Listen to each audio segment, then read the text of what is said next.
president is leaving the safety of the White House, as he does several times a week and hundreds of times a year.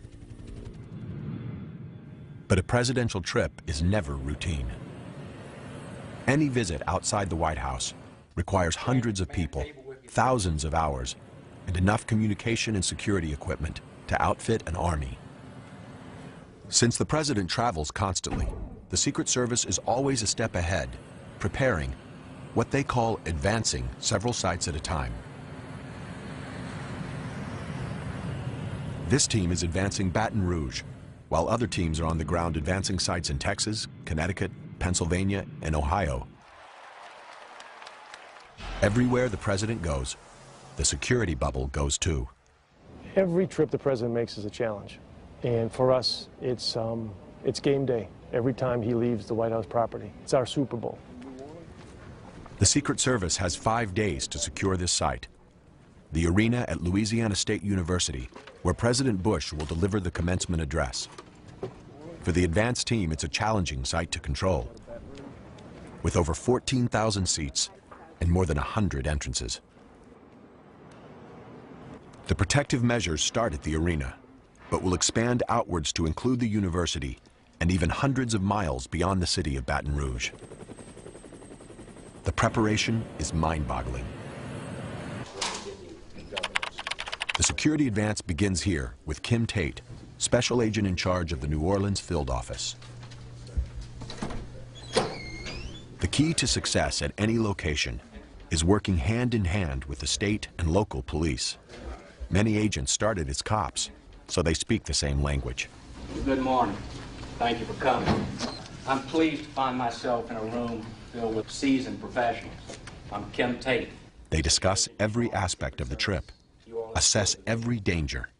Has anyone in the area threatened the president? Have gun sales surged? Have any police uniforms been stolen? To prevent an attack, they have to get inside the heads of the attackers. So I have a map here. What I want to talk about right now, while we're all here, is the motorcade route coming from the airport. The team maps out the most secure route for the motorcade. Out to Veterans Boulevard, brings us to Harding. Identifies potential sniper positions, pinpoints safe houses along the way, locates the nearest hospitals, and arranges for the president to have his own blood supply. From here to Government Street, nothing will be left to chance. 4-lane or divided highway the whole route. As you prepare your security advance this week, and on game day, when you put that plan into action, keep this in mind. Somewhere, a group of people are meeting just like we are, but their intentions are entirely different than ours. They plan to disrupt, to compromise the secure environment that we provide for the president. I like to call it the assassin's funnel. You know, you have the lone gunman, you have the suicide bombers to deal with. It can be a bomb, it can be a package. We have an obligation to try to think ahead, to try to find the things that they might attack next, and try to be ahead of the curve. When your mission is to protect the president, you don't underestimate the enemy. Protect the man, protect the symbol, protect the office. This is the mandate of the U.S. Secret Service. A purposely unmarked building in downtown Washington, D.C. is the nerve center for thousands in the Secret Service who work in domestic and international operations. This is the headquarters of the Secret Service. The enormous responsibilities for the agency ultimately lie on the shoulders of this man, the director of the Secret Service, Ralph Basham. As a career agent who rose through the ranks, Basham knows the mission here boils down to one thing: how's everyone today? Preparation. We're going to talk about the Baton Rouge trip. If you think about our mission, it's about prevention. We don't want to deal after the fact with an incident. We want to prevent the incident from happening. So that's why so much time and so much effort, so many resources go into the preparation for those kinds of events. Not many people know what the Secret Service does, and that's exactly how they like it. The image of the agent guarding the president is ingrained in our minds. But the Secret Service does a lot more than protect. Deep inside headquarters are some of the nation's top investigative and research units. The National Threat Assessment Center, the Intelligence Division, the Counterfeit Research Unit, the Electronic Crime Branch, and a tracking center for Secret Service protectees, including former presidents, presidential candidates, and visiting dignitaries.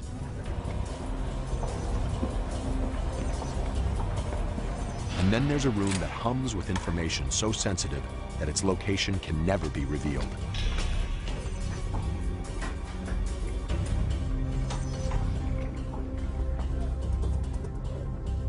The Joint Operations Center. This is where the Secret Service tracks the movements of the president, the First Family, and the Vice President, and where the most important residence in the United States is under constant surveillance.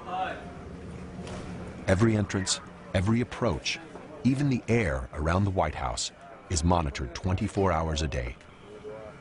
To maintain secrecy in radio communications, the primary protectees are assigned a code name.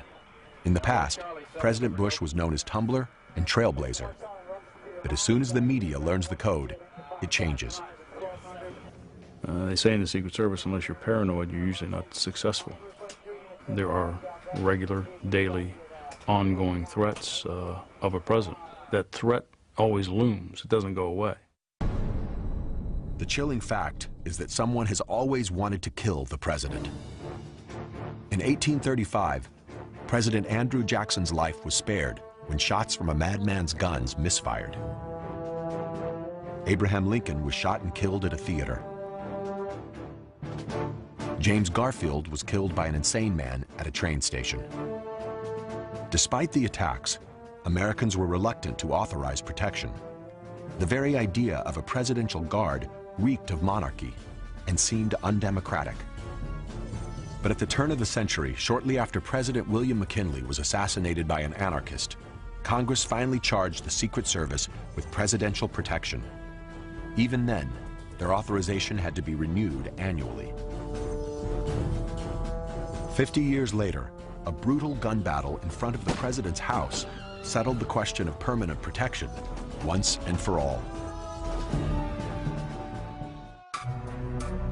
The year is 1950, a time when anyone could stroll down Pennsylvania Avenue, even the President of the United States. November 1st, the White House is still under renovation, and President Truman is living across the street at Blair House. Standing guard outside the president's front door is Secret Service agent Floyd Boring. Truman was upstairs taking a nap.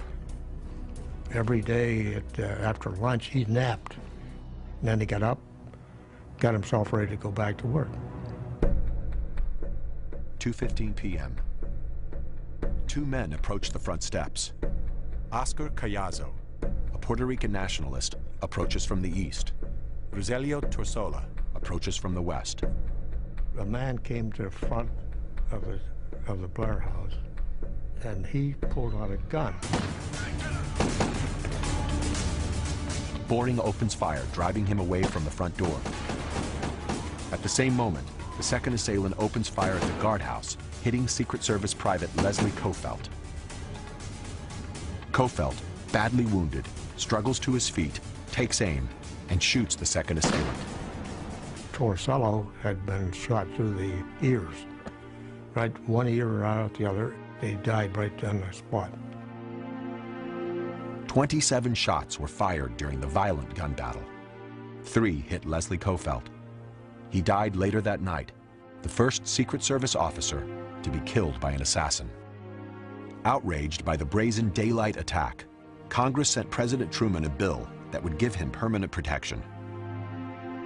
Pen in hand, he said, "It's wonderful to know that the work of protecting me has, at last, become legal." The bloody shootout meant that the days of an easily accessible president were gone. The threat of violence would force him to step away from the people who had elected him, toward the well-armed safety of the agents.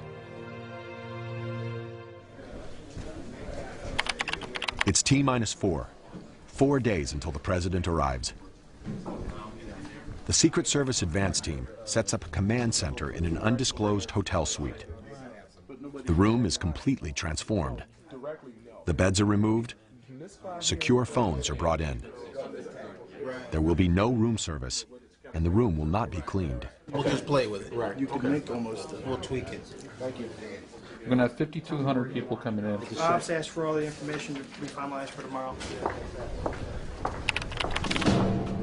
The site where the president will give his speech is a vast arena.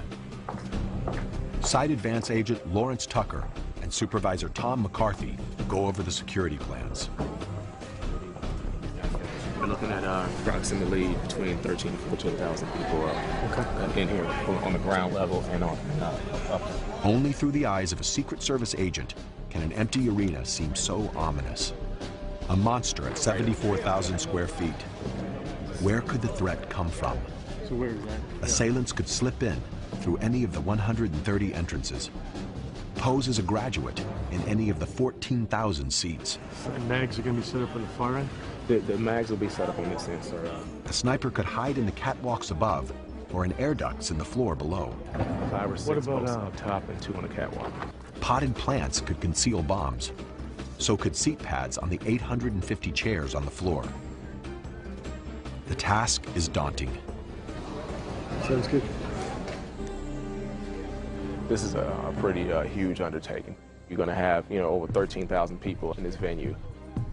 Especially for a venue this size, you got to make sure that the whole outer perimeter is taken care of.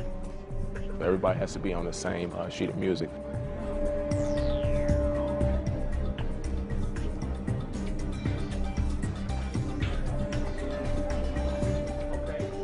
Agent Lawrence Tucker, or LT, must do everything in his power to ensure that this arena doesn't become the place where the president is attacked. LT is a member of the Presidential Protective Division, or PPD, a group of agents who have risen through the ranks and earned the assignment to protect the president. They stand at the president's shoulder. They are the shield. It's an honor, but a potentially deadly one. The area around the president is known in the business as the kill zone. To thwart an assassin, LT must think like an assassin. From the adjoining building, he and his team can get an aerial look at the arena and see where their plan is vulnerable. We'll have someone just the other side of this tower watching those stairs that are coming down. Right. And then we'll have someone watching that loading dock, plus the 2 on the buildings that'll be able to see the whole area right there. That'll secure the arrival location pretty good. Okay. Fine with me. Okay. Good. Back at the command center, LT pinpoints and eliminates site threats. But protecting the president is far bigger than securing any one event. In Washington, a global threat analysis is always underway. This is the threat on the president's life. He's dead, okay? I want to blow up the White House and the Capitol building. At headquarters, specialists assess the constant stream of threats made against the president. The Secret Service won't say how many threats are made, only that every threat is investigated. Yes. If I'm woken up at 3:30 in the morning again, I'll assassinate President Clinton. These recordings usually come from the agency's intelligence division, collected from calls into the White House, local police, and radio and television stations. Well, most of the time the recordings come in, there's a lot of noise on it. So first we try and remove the noise as much as possible without damaging the voice. And I'm going to blow up the president and I'm going to kill him. So you guys can have a fun time there because we're going to kill him. Schwartz listens for features in the caller's voice, accent, dialect, or speech defects. We're going to kill him. Any nuance that may help to set the voice apart and identify it. I want to blow up the White House and the Capitol building. Who is threatening the president? He's dead, okay? The answer is never simple. History has shown us that assassins come in all shapes and forms. We've had them from young men all the way to women that were grandmothers who have actually made attempts to assassinate our protectees. So every threat is taken very seriously. Agents are also trained to distinguish between those that make threats and those who can carry them out. uniformed officers. We now teach our agents, look at how someone's organized or not. Do they have the capacity to travel? Do they have the capacity to obtain weapons? We'll go through the questions several times. Keep your feet flat on the floor, eyes straight ahead.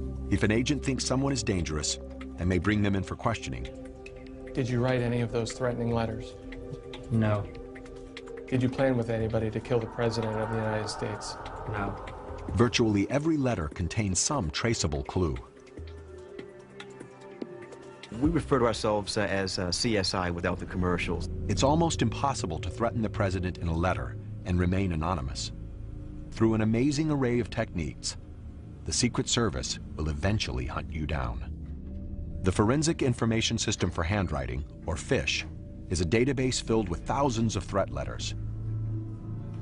Each time a new letter comes in, it's scanned, analyzed, and compared with other letters to try and identify repeat offenders. We received this threatening letter from the field, and it was a threat against President. Right now, Jacqueline is measuring it in FISH to compare it to all the other letters that we have in our FISH system. The same letter will also be subjected to an intense fingerprint scan. Once a print is imported from the threat letter, a database searches the millions of prints to find the best matches. Fingerprints, palm prints, and even foot and toe prints. Even the ink and the paper can be traced. The Secret Service has the largest collection of inks in the world, nearly 8,000, dating from the turn of the century and collected from around the world. Chemical analysis of the paper can reveal how it was processed, even the kind of trees used to make it. This is the end of the line for the threat letter. Here, the procedure will ultimately destroy the evidence. The letter is put into a chemical bath, which reveals remnants of the author's DNA. The residue will turn a purplish color. Latent fingerprints and any grease or oils are now exposed. The clues gleaned from all the labs are combined to create a profile of a potential suspect. We may not get a match in terms of an identity, but we're able to say that the letter written in Boston 2 years ago matches the one written in Phoenix that we just got in. So we know we have the same person appearing, and that's a great investigative lead for us. Imminent threats are quickly relayed to field agents, like the team in Louisiana. Here, there are just 3 days to go before the President arrives. They've scouted the site. Now they refine their plan. Good evening, everybody. Let's get this done. We have 3 days out before game day. Everybody should know where they need to be. Just remember all your paperwork and everything that needs to be turned in. We're going to go over some administrative stuff now, and then we'll key in on the technical stuff. No one has ever been privy to the security plans of the Secret Service, and no one ever will.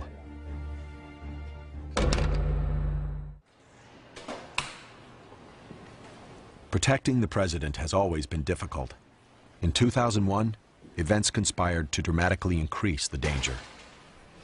September 11th started as a pretty routine day for me. I got in about 7 o'clock, and I got a call from the duty desk, and they were briefing me that we were getting intelligence that there was a potential hijacking. So we activated the crisis center. Deep inside headquarters in a top-secret room, managers and directors began to assess the nature of the hijacking.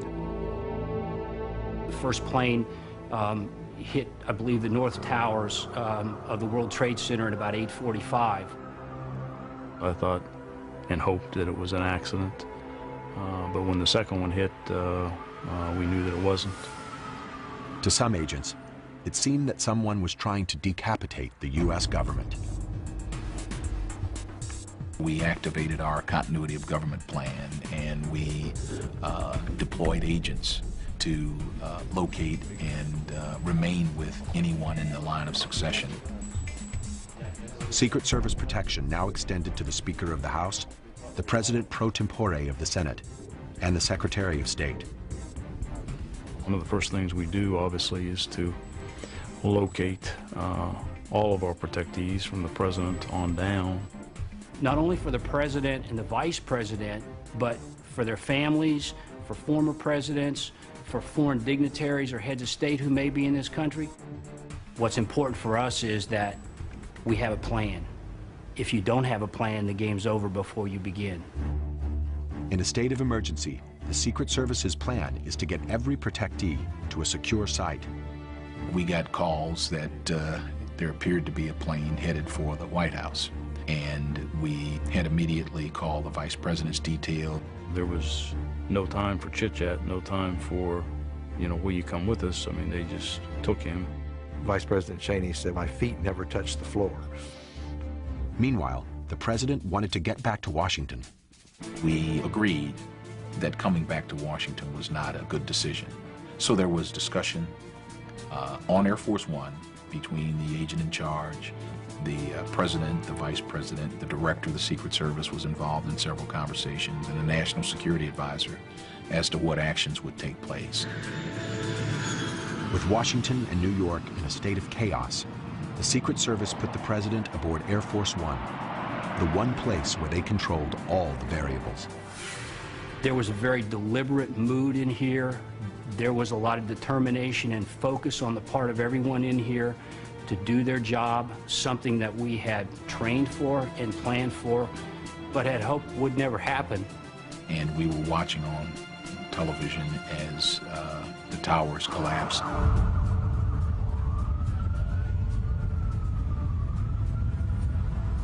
As headquarters watched the horror unfold, agents in the New York field office, directly across the street from the towers, were experiencing it firsthand. We moved out onto the West Side Highway, where I'm absolutely proud to say agents of the Secret Service were conducting triage. We had a lot of injured workers there, broken legs, torn flesh, gaping wounds, and we went right into mode of treating these people. I just felt it was amazing how no matter where you were in the city as an agent, somehow there was another agent that you ran into. I think part of our training was to expect a diversion, expect multiple attacks, and in the back of our minds, I think a lot of us were kind of on the watching and thinking, what else should we expect? I remember thinking to myself, looking at trucks suspiciously, like, what will the next attack be? I was absolutely just livid. I was so mad. When that second tower came down and we crawled out from underneath the car, I was so mad. You knew what it was at that point. You had clear understanding we were under attack. One officer's heroic efforts to rescue other people cost him his life. Craig Miller died in the chaos. That was probably the most difficult time we had. There were a lot of questions everybody had, and we didn't have answers to. Well, I think since 9/11, the Secret Service may be more careful about the president even than before. The Secret Service emerged from 9/11 confronting an inescapable truth. Terrorism had redefined the threat spectrum. It's probably changed the stress level by twofold. The very violent and random attacks that are brought on by terrorism are something that the Secret Service is extremely concerned about. We all did it, and we did it after swallowing our personal horror of the tragic events of that day in a fleeting moment, and getting on about fulfilling the mission that we in the Secret Service are tasked with doing.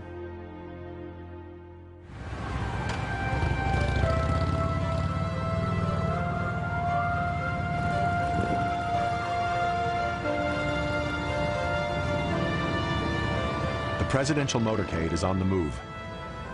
A trip to an event in town. They've driven the route hundreds of times. The bubble advances through familiar territory. But familiar never means risk-free.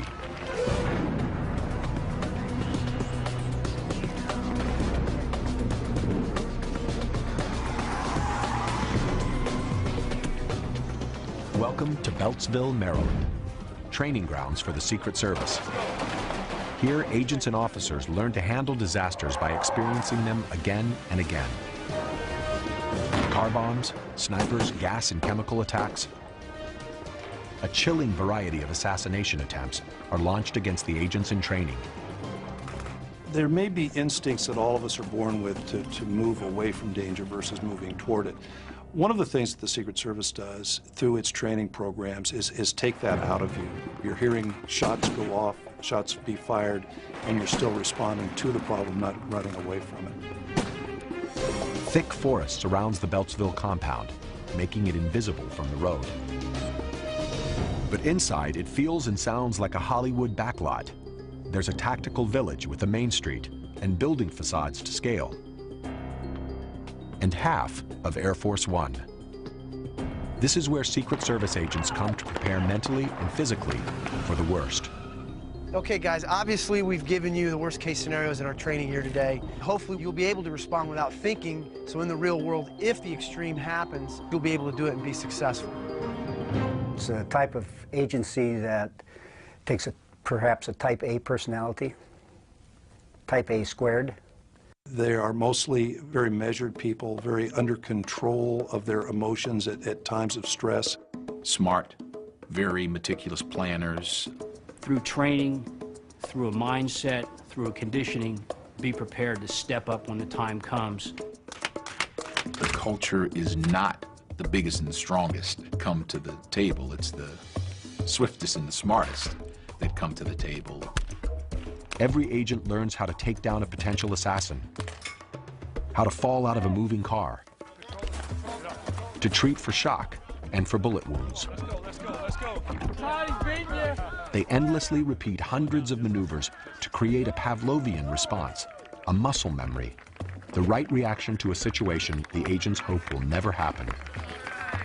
It's not a, let me stop and think about this for a minute, and then make a decision. It is a reaction that comes from just the constant, repetitive training. Some agents go through an intensive evasive driving course, a key part of protecting the president. In a worst-case scenario, you know, if the motorcade was attacked, it's all really about, you know, protecting the main guy.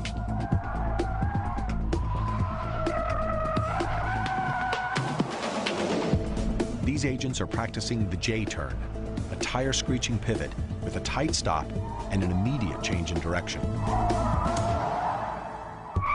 With these turns, we can approach speeds of 60, 70 miles an hour.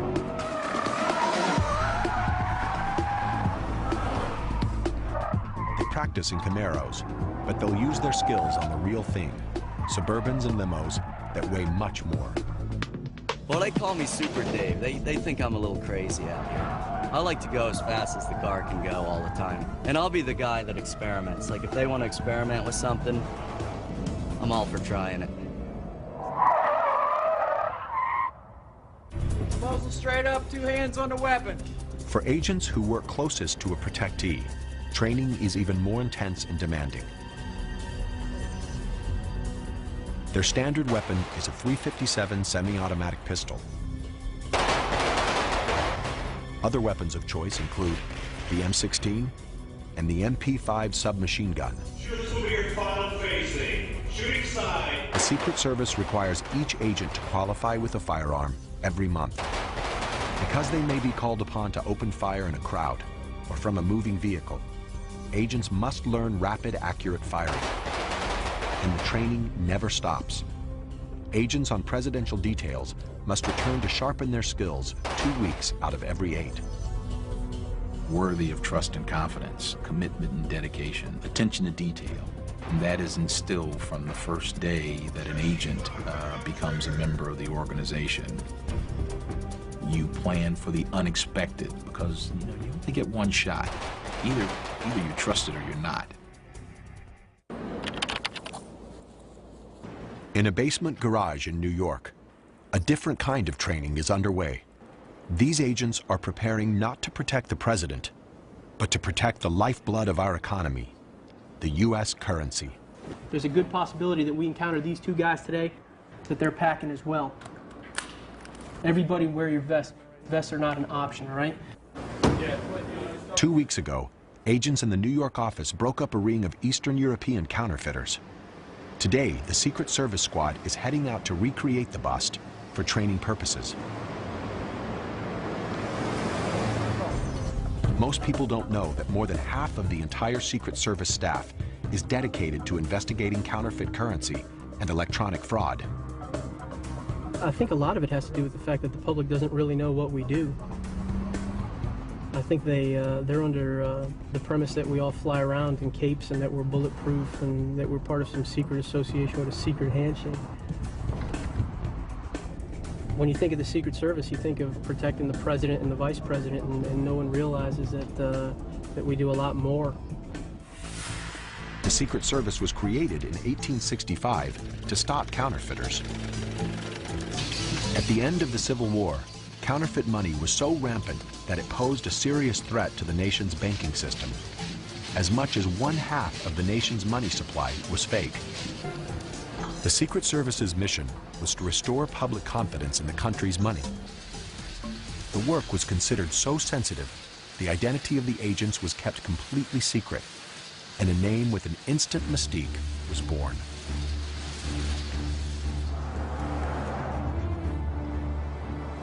Almost 140 years later, the Secret Service is still on the case.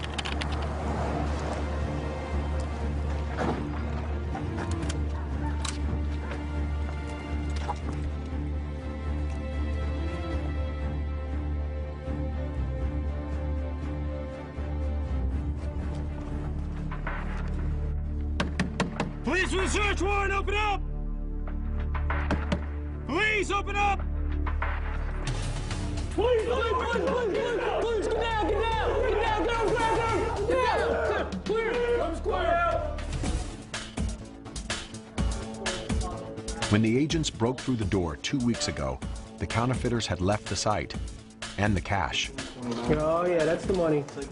There it is. Get some more pictures of us. If they hadn't been busted, $500,000, all fake paper, could have made it to the street. Money, yeah. Very nice, very nice.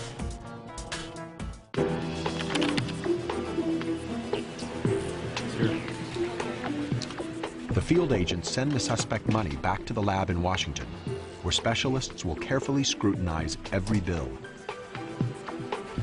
Counterfeit specialist Lorelei Pagano is an expert at identifying bogus money. Everything comes to us as suspect. To confirm that it's fake, Pagano first checks security features embedded in the paper, the printing, the ink. If you examine the counterfeit that's just come in, you hold it up to the light, you can see that there is an image of Franklin and that there is a thread. However, if you look at it through a light table, you can actually see that there's a commercial watermark and it says recycled. So right away you would know that that's counterfeit. Another trick is to change the denomination of a bill so that a 10 becomes 100. But the counterfeiter basically just eradicated all of the areas where it said $10 and then changed them by hand and raised the denomination to 100. This, I would think, was not worth the $90 that he profited from. To outpace counterfeiters, the government issues new bills every 5 to 7 years. But with high-tech scanners and printers, counterfeiters are forging more money faster. We used to average less than 100 domestic counterfeiting operations, and now we're over 600 in any given year. Today, the best counterfeit money is printed with old-fashioned presses by sophisticated drug and terrorist rings. Millions of dollars of fake money is used to finance illegal arms trading, drug trafficking, bribery, and terrorism. The U.S. dollar is vital to these criminal efforts. To protect it, the Secret Service has to stay one step ahead. Obviously, there are things that every government has to keep a secret so that the counterfeiters don't know about it and they don't know what they need to be attacking. So that's just good banknote design. Some things we just don't tell.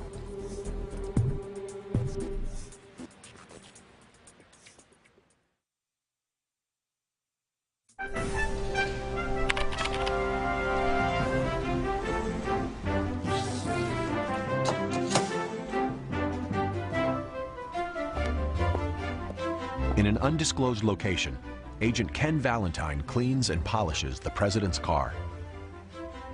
This James Bond invention is affectionately known as the Beast. I'll tell you that the car has two limitations as far as we're concerned.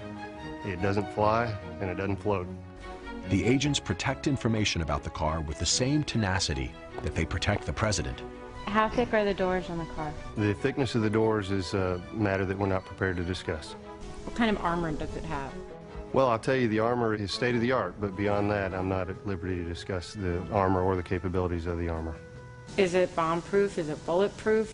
It's very capable. What kind of security measures are there in the car? I'm not at liberty to discuss the security measures other than to say that it's a very capable vehicle. The details of the Beast may be classified, but like other armored cars, it probably features a remote starter with bomb detector, a self-healing fuel tank, supplemental oxygen, and wheel inserts that allow the limo to drive even when the tires are shot out. One thing is clear: any car with windows as thick as phone books and doors that weigh hundreds of pounds is not like any other car in the world. But the Beast is more than an armored car. It is the response to a nightmare, an event that shook the world and changed the Secret Service forever. President Kennedy loved people, loved to be around people. We had gone from President Eisenhower, who was a retired general, to a former senator who was very free and wanted to do things that we were not used to having him do. We went from the hotel to the airport and flew from Fort Worth to Dallas in Air Force One. And there was a large crowd at the airport in Dallas. November 1963. President and Mrs. Kennedy are in Texas to rally support for the next presidential election. Their two-day trip includes a motorcade through Dallas. Clint Hill is assigned to protect Mrs. Kennedy. He is stationed on the runners of the follow-up car, directly behind the presidential limousine. Along the way, there were large crowds. We stopped a couple times to permit the people to shake hands with the president.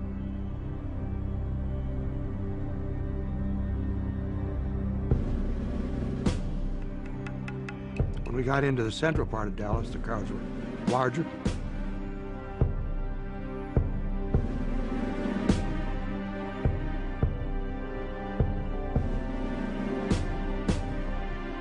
As we proceeded down through the center of Dallas, on occasion I would move from the follow-up car up to the back of the presidential limousine.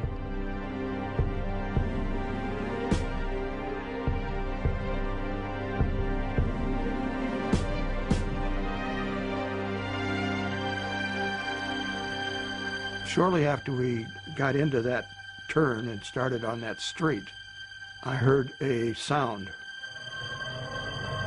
I turned to see what was happening.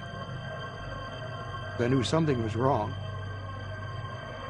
I saw President Kennedy grab at his throat.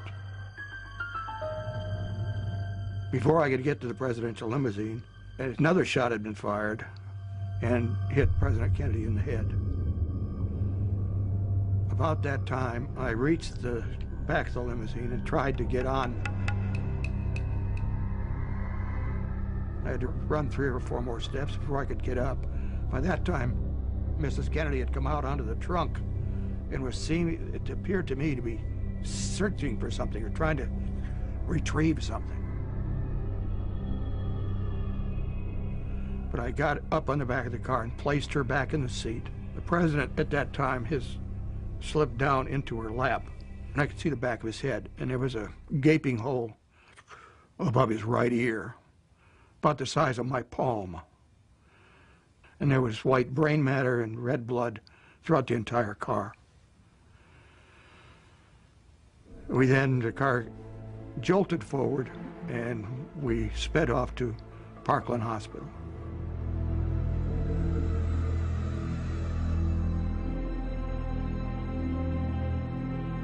as a stunned nation struggled with the enormous tragedy of a young president's murder. The Secret Service couldn't stop to mourn. They quickly moved to protect the new president. But the assassination shook the organization to its base and left the agents on the detail devastated. It was our responsibility to protect the president, and we failed to do so. Anytime that you have a job to do and you don't do it, you've failed. The failure to protect Kennedy forced the Secret Service to ask difficult questions. Should the president be allowed to ride in an open car? Should motorcade routes be published in advance? And should those routes follow paths where the president could be an easy mark? Whatever the answers, things would never change for Clint Hill. It's something that will never go away. I still have nightmares about it. It bothered me from that point on, and it got progressively worse. Eventually, that's the reason I retired, is that the doctors finally told me that you just can't go on. Unfortunately, that particular day, all the advantages went to the shooter. The assassination is still a defining moment, not only for the agency, but for every agent who has ever taken the oath. You don't think about your wife or your children or your own life. Your whole focus is to save the president. And I'm sure that's what went through Clint's head as he bolted to that car, barely making it, but he got back there, and because it was too late. And we're all different from that. I mean, we're just different from having lived through it. If eternity has to remember me for something that was that tragic, I just couldn't live with myself. So, you know, my philosophy was, it won't happen on my watch. It can't happen on my watch because I can't live with it. The assassination forced the Secret Service to rethink protection. Training was completely revamped. The number of agents jumped dramatically, and the service developed state-of-the-art threat assessment abilities. Riding in an open car would become the rare exception to the rule. The car would become armored and sealed, a rolling fortress, the very embodiment of the protective bubble.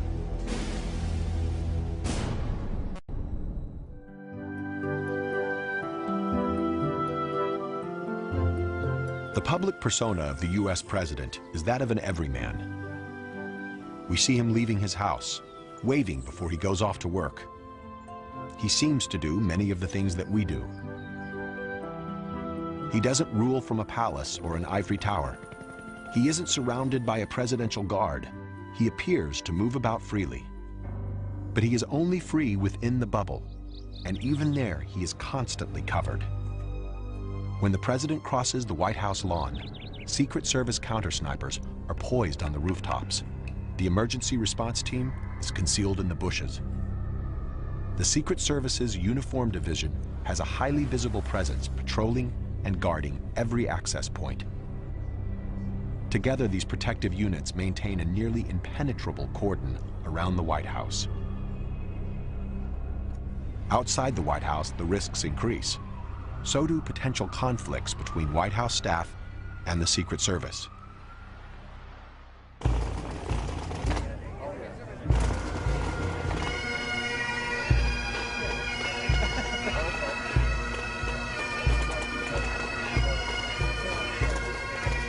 Politics and protection are like oil and water. You really have to have a good blender in order to get it to work right. You know, if we had our way, we'd probably bring the president out once a year in a bulletproof capsule and show everybody that he's alive and then take him back into the White House. If the staff had their way, he'd be out shaking hands with the public on a day-to-day basis. I've said this many times that the Secret Service is there to keep them safe, and that's not always consistent with making them happy. There are times when you're with a protectee where you have to tell them, you know, we're not going to go in this door, we're going to go over to this door. But later he's probably going to tap you on the shoulder and go, why did we do that? And I would suggest that you have a pretty good answer. What happens when politics vies with protection? Negotiation. Larry Cockle led the presidential detail for Bill Clinton. He remarked once that of all the people that he interacted with and of all the authority and power of the president, that the Secret Service was the only entity around him that would tell him no. So I don't think there was ever an instance where I overruled the president, but I found a way to make him see my point. Sometimes the agent simply has to make a dangerous situation work. The president, he wanted to go to Bangladesh and Pakistan, which for all intents and purposes would have been going into Al-Qaeda's backyard. I had to actually prepare to try to talk him out of going, but at the same time, I had to prepare to take him there in the event that he wasn't going to take my advice. We went down to Cartagena when a lot of people were saying, don't go down there. The drug warlords are out of control at Cartagena in Colombia. And I said, we got the Secret Service. I'm not going to worry about that. Now, the president, more than any other time, is in a cocoon. The problem of a president being more and more isolated from mainstream America and from the way people live and the way they think is a problem that eventually we may come to regret, in the sense that it went too far. It's hard to say that any measure to keep a president safe goes too far, but just think about it. It's a necessary evil to have 24-hour protection. It's a necessary evil to plan and meticulously orchestrate travel to ensure that nothing goes wrong. It's a high-stakes game. Preparation for that high-stakes game has reached a dramatic stage at the Baton Rouge airport. It's T-2 and counting. 2 days until the president arrives, and the invasion has begun. The Secret Service arrives in force. 2 Air Force C-141 cargo planes packed with tons of equipment and enough manpower to staff a small army have landed. Inside, every imaginable security tool. Metal detectors and communications equipment. K-9 bomb sniffers and their handlers.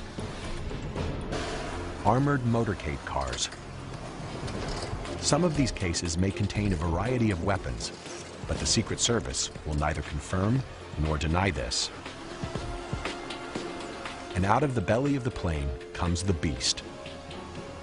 2 of them, 1 for backup.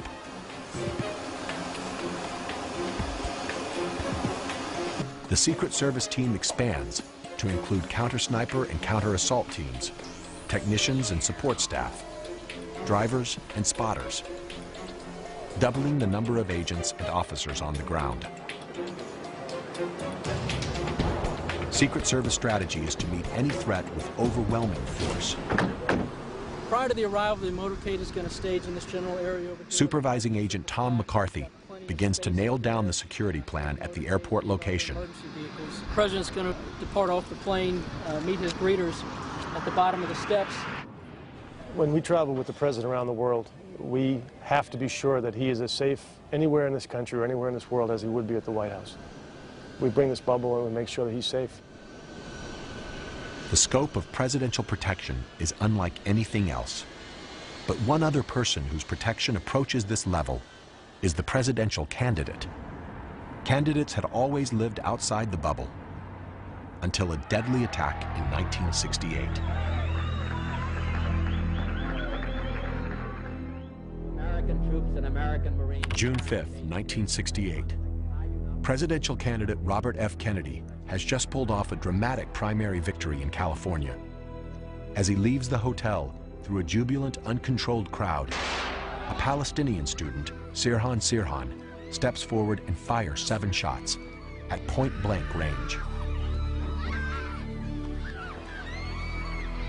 It's the first time in United States history that a presidential candidate is gunned down on the campaign trail. Today, the Secret Service automatically protects the candidate 120 days before the election.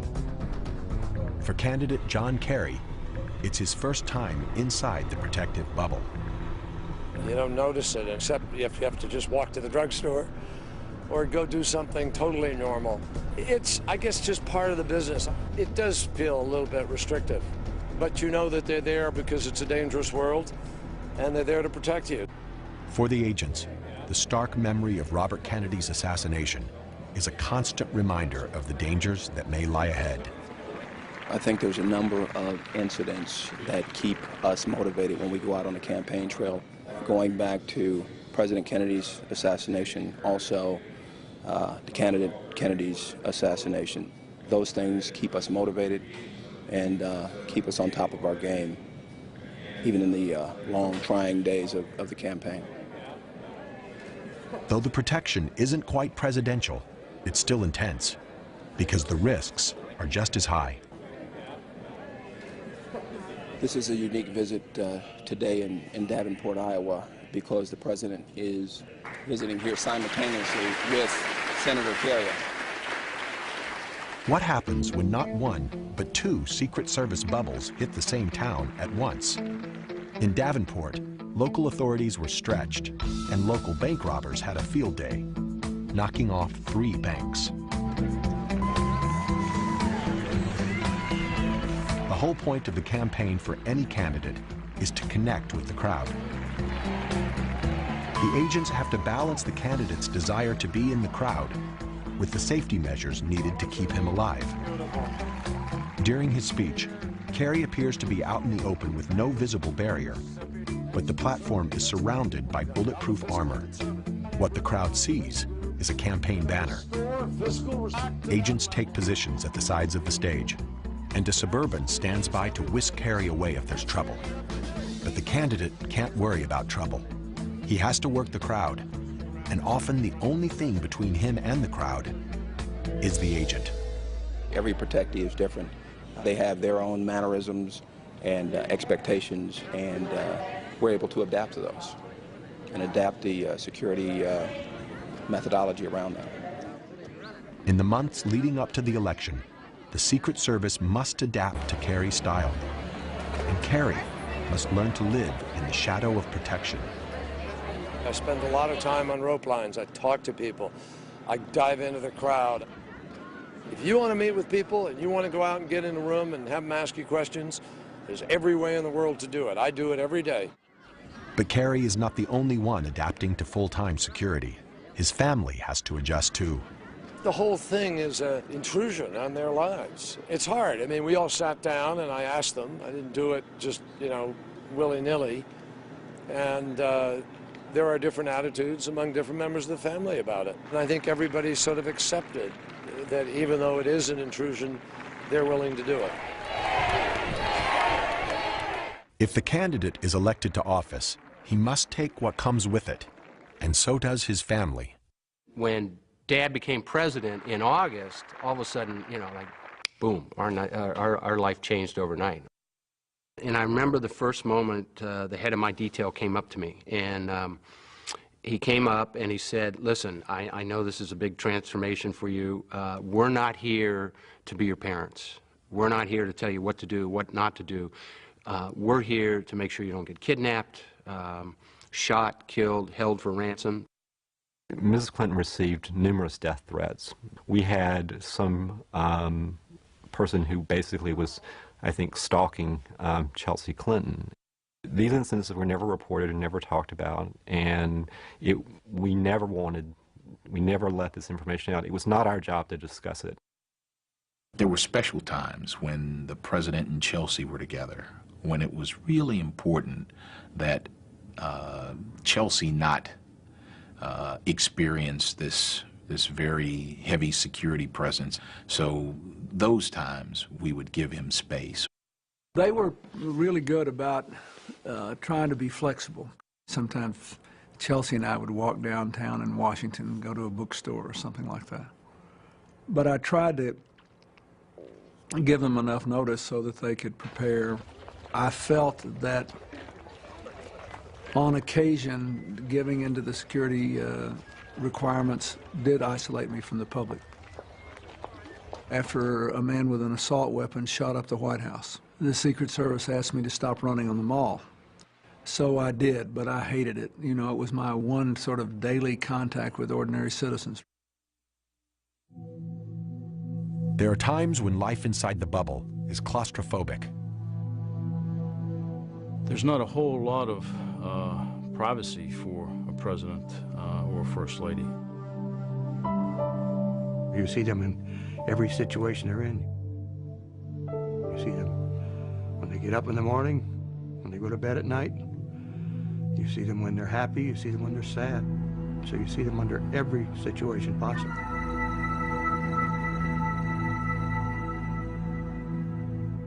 People say, well, how can you live that way with somebody at your front door all the time? Or you walk out to go for a short walk and there's a Secret Service person.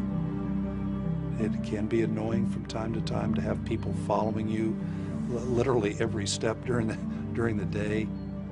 Presidents are no different than anyone else. They simply need their space, and you try to give them that. They simply need to go out for a run, and you try to give them that opportunity to do that in the most secure environment that you can provide. That's a part that I don't think a lot of people understand about the Secret Service. We're trying to make these people's lives as normal as we can, even though they are protected on a 24-hour basis. There are only a few rooms in the White House where the president and his family can be truly alone. But so much proximity means very little privacy. The agent must be absolutely trustworthy. Discretion is essential. I don't know about other first families, but I know that Barbara and I talk very frankly in front of them. Always did and always will, because we have total trust in their professionalism, in their discipline. But they know a lot of secrets about our own family, personal, intimate stuff about our kids and grandchildren and all of that.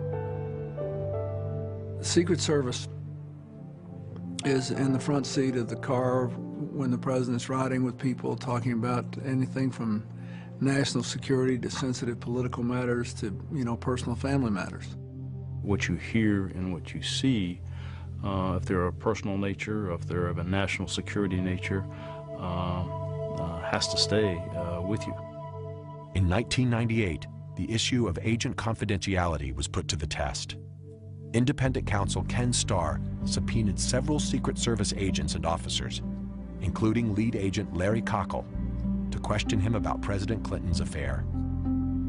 The Starr investigation wanted the agents to testify about personal conversations that they'd overheard, and that's just not what they would ever do. We internally in the organization didn't want to be perceived as flies on the wall.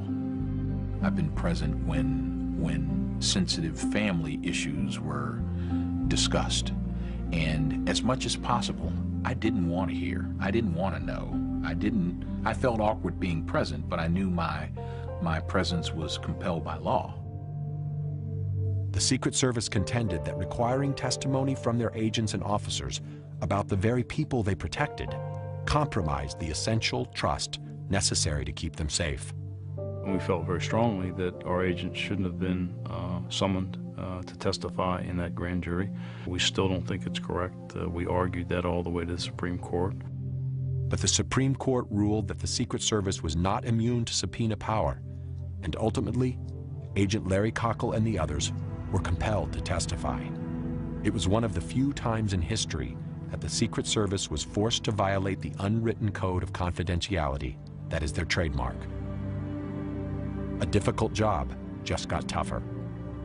It was a tough time for the Secret Service. We all felt that that it's awkward to compel anyone to be subjected to a set of circumstances and then use it against them. ID, sir. Thank you. Thank you. T-1. 24 hours before the president arrives. More agents and officers stream in for a final Secret Service briefing. The agenda is so sensitive, there's even security screening for the security briefing. First, I want to thank Lou Velez. He's created a tremendous security plan here. Okay, we'll go ahead and get started. It's Friday, May 21st, 9:15 a.m. President Bush arrives at the Baton Rouge Metropolitan Airport. The advance team runs through the entire security plan so that every team member knows their role. New threat assessments are reported and potential responses are built into the plan. By game day, the details of the plan will be so ingrained, execution will be second nature. The team appears to have doubled in size again, but the Secret Service will not reveal the size of their force. We've had our people in place here working with the local law enforcement for over a week now. We're finalizing all the details tonight. We're very confident that tomorrow will be a success. And once we complete tomorrow, we'll go on the road and do it again someplace else. Remarkably, while this Secret Service team advances the LSU event, other teams are advancing 5 more sites around the country. The president makes hundreds of trips per year. For the Secret Service agent working protection, there is no break. As soon as an agent finishes one advance, they'll go to another. It's not a job for them, it's a way of life for them. It's a lot about being patriotic, and it's a lot about doing the right thing. It's not all 007. There's some very difficult times. There's times away from home. There's times that you can't be there for Christmas. There's times that you can't be there for birthdays. Our wives and children would probably say that there's only one family, and that was the Secret Service. At the time, I didn't understand how stressful it was. I would say during the time I was in charge of President Clinton's detail, I can't remember a night that I had more than 3 hours of continuous sleep. To limit the toll, agents generally work no more than 5 years on the presidential detail. It takes a great deal of concentration to continuously do what you have to do. But you never know what's around the corner. Everybody burns out. No one maintains an edge constantly. There's a great support network amongst the agents, and I think we all watched each other to ensure that the stress didn't overtake us, that we paid attention to friends and colleagues working around us. There is a brotherhood among agents. You're bonded to those guys forever. It's one for all and all for one kind of situation. You live together, you eat together, you sleep together, you work side by side. These are people I literally grew up with. They're like childhood friends, if you will. There's nothing I wouldn't do for them. At the same time, I know there's nothing they wouldn't do for me. Agents need that kind of support, especially during presidential campaign season. Campaigns are unpredictable and largely unscripted. Working protection in this environment is one of the most stressful jobs they do. Some of the toughest challenges are unannounced stops, instances where the candidate decides to get off the bus and the schedule and meet the people. On these off-the-record stops, known as OTRs, the agents have no choice but to follow the candidate. In a campaign, there's no way of screening every individual that comes out to greet the candidate. When he decides to go out and press the flesh, the agents can't stand in front of him. They have to be to the side, so he's exposed. In August of 2004, candidate Kerry's bus makes several unannounced stops between Davenport, Iowa, and Hannibal, Missouri.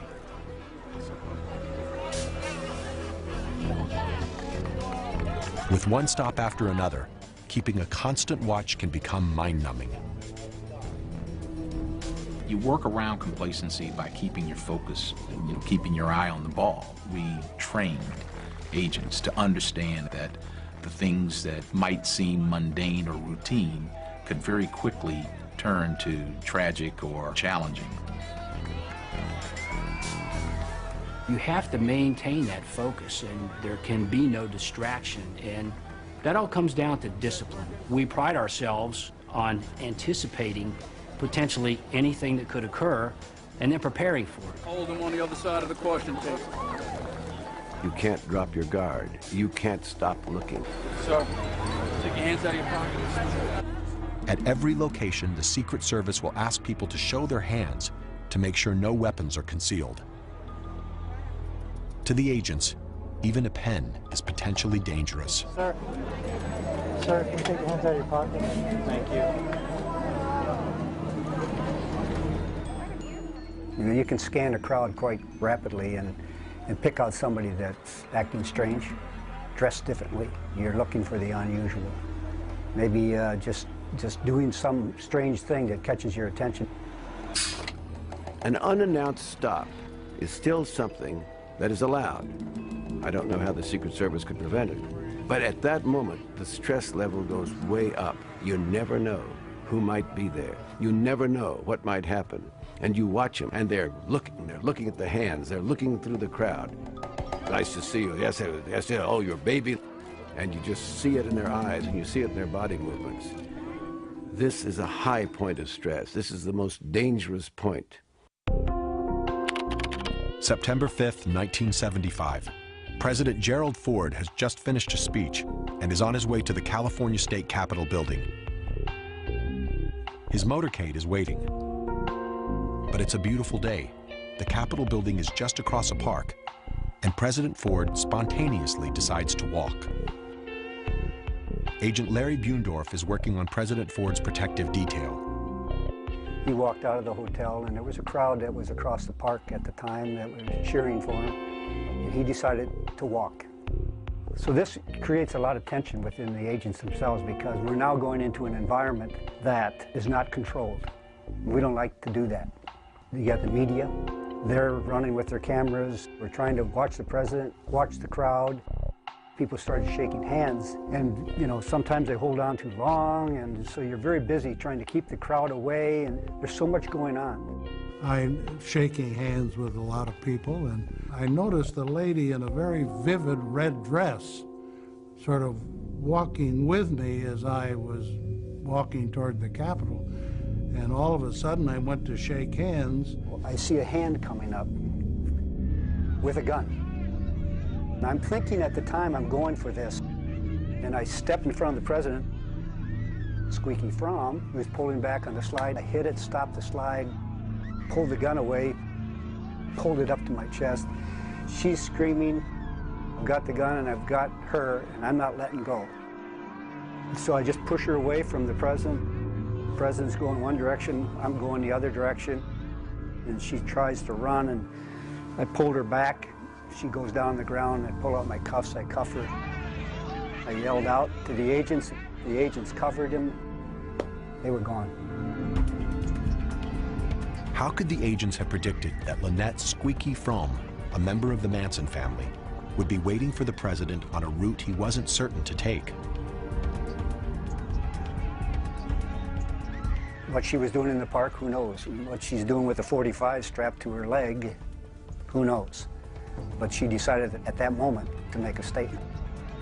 I happened to be looking in the right place at the right time and did the right thing. Agents always have to be alert. They've got to be watching for that person in the crowd that's acting alone. Larry Buendorf's instincts saved Gerald Ford's life. Do you think back at it? A lot. You do. You think about it a lot. Because you know how close it could have been and how it might have changed history if it hadn't gone down the way it went down. Astonishingly, just 17 days later, it happens again. September 22nd, 1975. White House photographer David Hume Kennerly is waiting with the press pool for President Ford to exit the St. Francis Hotel.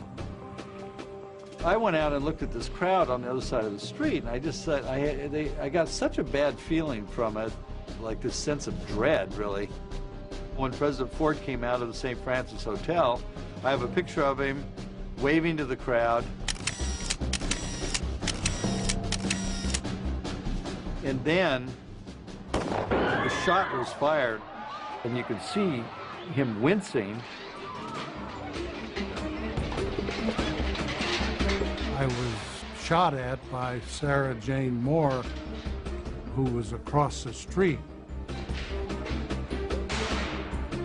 Thank goodness a Marine standing next to her saw her in the process and hit her hand, and the shot went above me. Secret Service jammed me into the back of the limousine. And they were all kind of laying on top of him as they're driving off back to the airport. After a couple of minutes, Ford says, "That gunshot didn't get me, but I'm going to be crushed to death under you guys. This is an armor-plated car. Get off of me." With the quick succession of attacks, the Secret Service reflexively tightened their hold. I know that President Ford was really angry about the 2 attempts on his life. And he was angry that he knew it would further insulate him from the public. The Secret Service wanted him to stay in the Oval Office after those incidents. And Dad said, you know, the president cannot be held hostage in the White House. And he made it very clear that after both the Squeaky Fromme and the Sarah Jane Moore situation, he was going to go out and continue to be in the public's eye because he didn't want the American people to think in any way that a president of the United States could be held hostage because of attempted assassination. Game day, T-minus 5 hours before the president lands. At 4 a.m., the Secret Service arrives at the arena. LSU may own the building, but today it belongs to the Secret Service. Basic. Here. Morgan. Here. The team gears up, knowing they have one chance to get it right. Smith. Here. Each agent is wired into a restricted radio network, impervious to eavesdropping, and linked to the temporary command center. Wallish. Here. Johnson. Here. Every agent will know where the president is at all times. Everybody all set? Okay. Game face on, the agents enter the arena. In the next few hours, everything LT's team has prepared for will be put to the test. All right, 212. Hold room. Okay, let me make sure I got all these people posted here. Rusin, you know where you'll be in the security room. You're gonna be in a row, man. LT assigns each agent a specific post to guard an entrance, to guard the stage, even to mix into the crowd.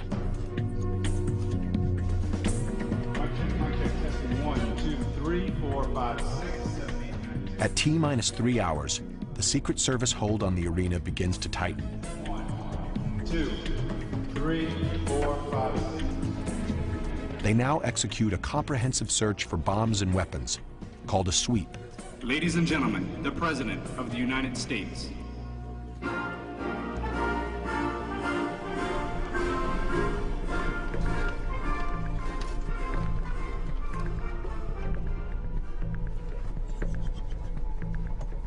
They sweep every plant, every band instrument, and all 14,000 seats.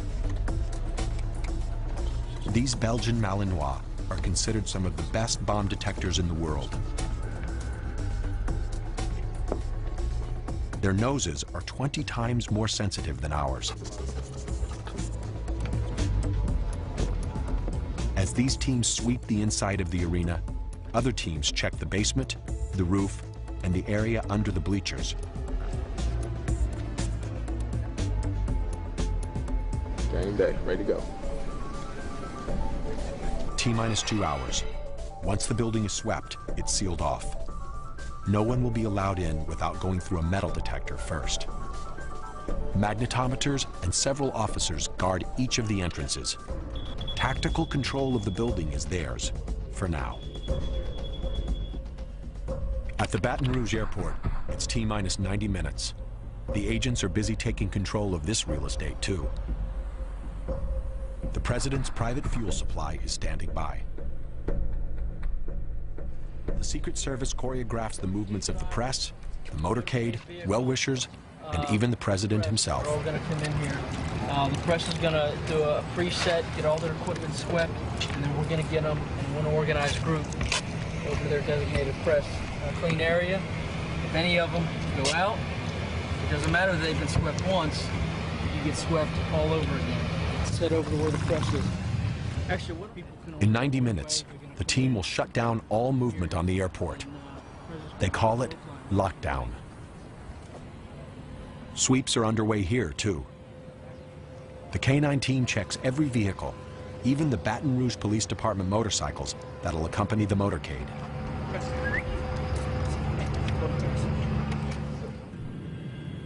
T-minus 15 minutes until the president arrives.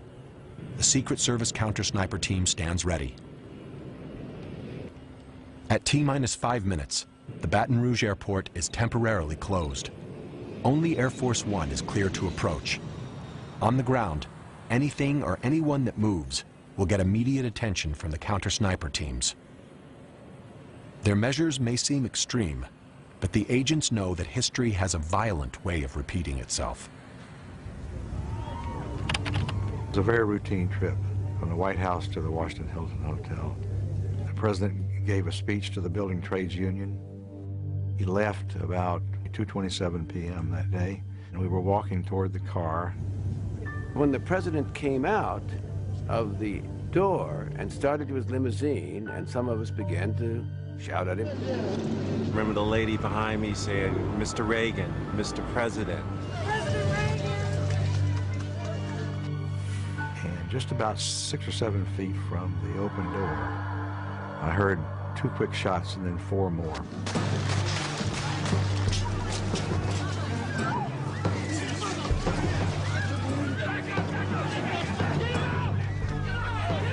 The first 2 shots hit Mr. Brady and Officer Delahanty, and the third one hit McCarthy because we're pushing the president behind McCarthy. McCarthy, he didn't let me down. He stood up there and took it. And as that was happening, another agent literally went right over top of me and my camera, right down onto Hinckley. It was just an amazing thing. Give me a squad car! Move back into the car! What I remember vividly is Parks grabbing the president, taking his head, carefully, quickly putting it down and pushing him into the limo. As we know now, a bullet struck the rim of the door, ricocheted into President Reagan. But at that moment, no one knew that. The door was shut, the feet were thrown in. At that moment, I yelled for the driver to leave quickly. Get out of the way! You don't know whether it's an organized attack. You don't know whether it's a decapitation strike. There's a lot of things you don't know. As the limo speeds toward the White House, Agent Jerry Parr searches President Reagan for gunshot wounds. Everything looks okay until the president starts spitting up bright, frothy blood. In that instant, Parr makes the decision of his life. I knew from my training that this meant some kind of a lung injury, and I just said we got to take him to the hospital. Parr orders the limo to change direction, and it races toward the hospital. President Reagan walked a few steps in the emergency room and collapsed and almost died. I don't play up myself on this simply because Tim McCarthy made a heroic gesture in standing up. Everybody's shot down and McCarthy's the only one standing up. Agent Tim McCarthy did what every agent hopes he'll never have to do. Using his body as a shield, he turned into the line of fire. He took a bullet for the president. I gotta give it to him. It's a brave man to stand there purposely as a body block to protect the President of the United States. When the shots rang out, agents are trained to cover and evacuate. And cover means cover with your own body. It's a counter-instinctive movement. It's muscle memory. And it's a moment, when you really think about it deeply, that it's where history and destiny hang in the balance.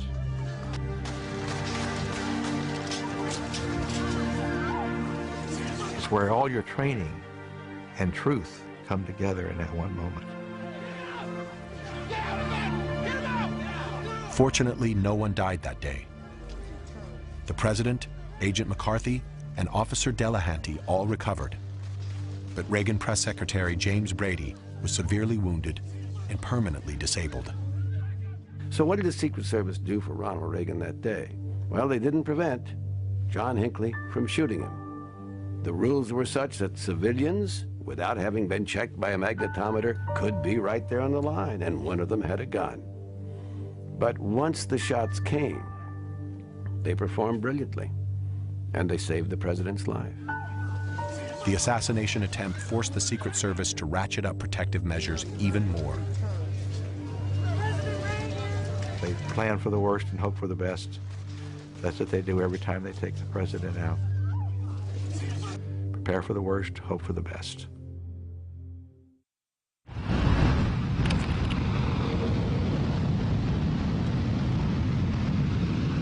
"9:15 a.m., 0 hour. The enormous preparation is over. It's game on. You can think of the Secret Service as a conductor of a large orchestra, but the musicians are made up of the police and fire and emergency medical services. When we met for the first time earlier this week, it was to announce that we had a performance. We didn't have a musical score. We didn't have a security plan. During this past week, we came up with that composition. Today is the event.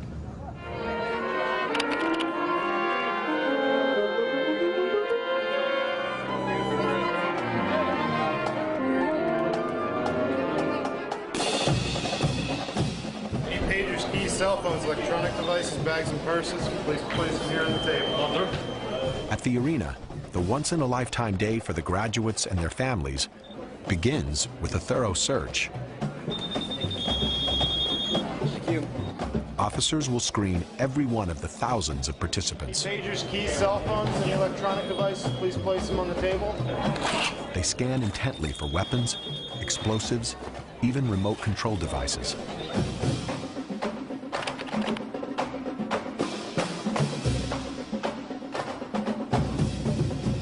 The president exits Air Force One as the security rolls out ahead of him.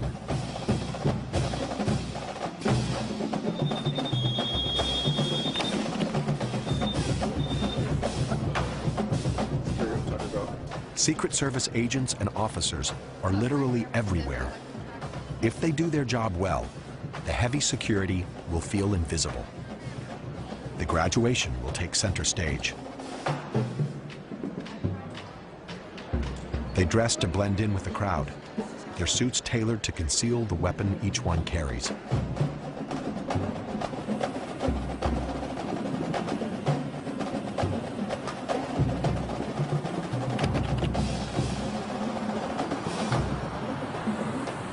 The motorcade prepares to pull out. One of these vehicles carries a heavily armed counter-assault team, ready to repel any attack. The Secret Service is ready for any threat on the road ahead. Attention, all post standards at the Maravich Assembly Center. We have a departure from POTUS to this location.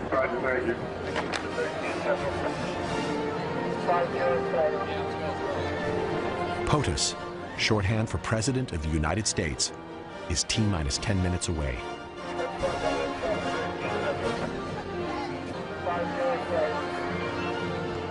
For LT and his team, this is it. This is the moment they've trained for. Protection is in the details, and everything is rechecked because every agent knows there's always a chance that something could go wrong.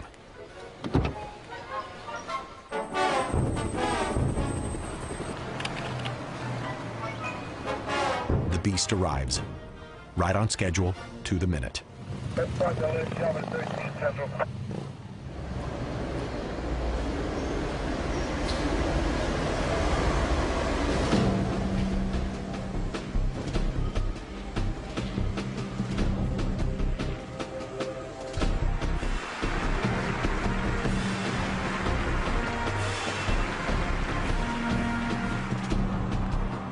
Supervising Agent Tom McCarthy takes his final position on stage. He'll be the agent closest to the president.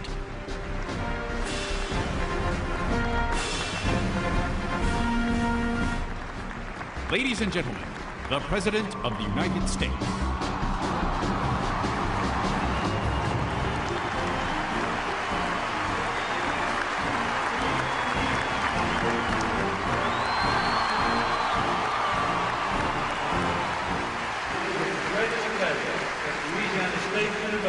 Presents you the honorary degree, Doctor of Science.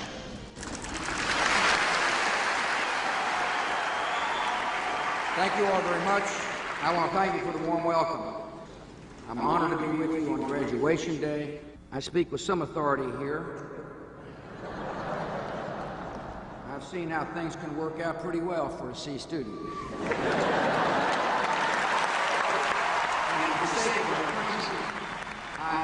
While the president gives his speech, the agents live in a parallel world, a world of intense vigilance. Each agent plays a role in securing the 360-degree safety zone.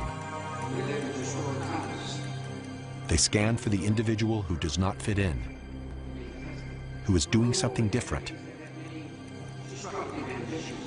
We will defend freedom and security of this nation, whatever it takes.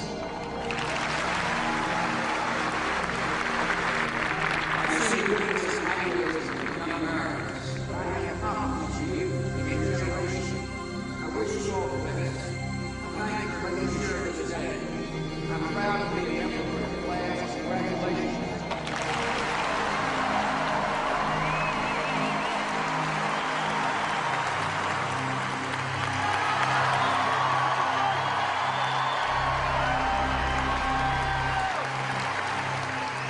As the president exits the stage, he veers off course and off the plan. It is the one unchoreographed moment of his visit.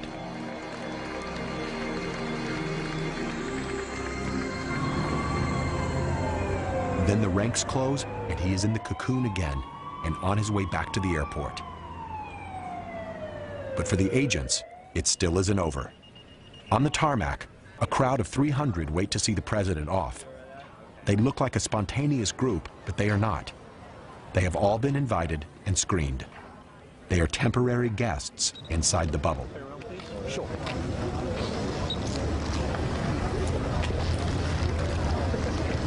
You're all set. One of the things I'm going to do when I pass in front is I'm going to ask you to have your hands up. Just have your hands out here like this, ready to shake the president's hand, okay? That's all I ask. When you stop and think about all the things that have to occur to keep that well-oiled machine running, the responsibility, the dedication, the many sacrifices that people make day in and day out, it's just truly incredible.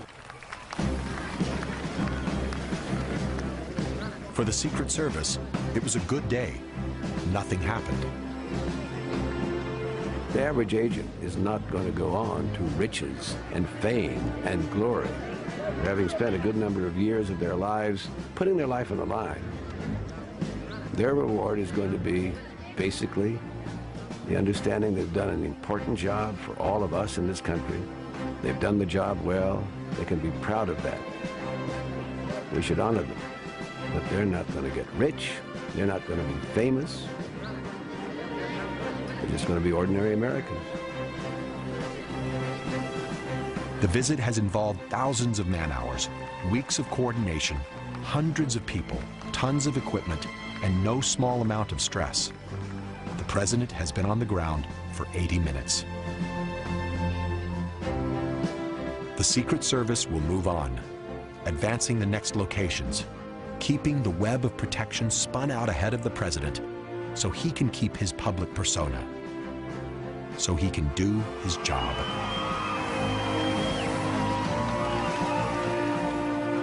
It was an incredible experience. It was an opportunity, it was an honor. Of all the things that I could have chosen to pursue in my life, I'm glad I had the opportunity to serve in the Secret Service.